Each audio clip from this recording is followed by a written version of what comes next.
రైతులు రోజుకొకళ్ళు కొత్తగా రోడ్లెక్కాల్సి వస్తుంది. తాజాగా మొక్కజొన్న రైతులు, మామిడి రైతులు ఇద్దరు రోడ్డెక్కారు. మార్క్ఫెడ్ కార్యాలయాన్ని మొక్కజొన్న రైతులు ముట్టడించారు.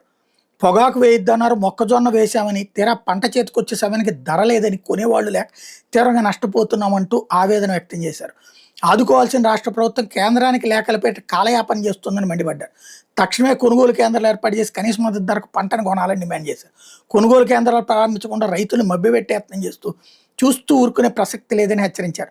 బాబు అధికారంలో వచ్చాక 2 ఏళ్లుగా ఏ ఒక్క పంటకు మద్దతు ధర రక్కడం లేదని వాపోయారు. మొక్కజొన్న రైతులు క్వింటాకి 800 నుంచి 1000 రూపాయలు చొప్పున ఎకరాకి 25 నుంచి 30 వేల వరకు నష్టపోతున్నారని ఆందోళన వ్యక్తం చేశారు.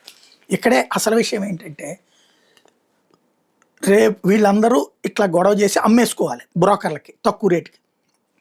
ఆ తర్వాత ప్రభుత్వం ఇంటర్ఫీర్ అవుతుంది, బ్రోకర్కి డబ్బులు ఇచ్చుకుంటుంది. ఇది ప్రస్తుతం జరుగుతున్నటువంటి తంతు. మామిడి రైతులు అంతే గది చేసింది. మొన్న చివరికి ఫ్యాక్టరీ లోడ్ బాగుపడ్డాడు, నష్టపోయింది, నటు రోడ్డు మీద నిలబడింది రైతు. జరుగుతూ ఉంది అంతే.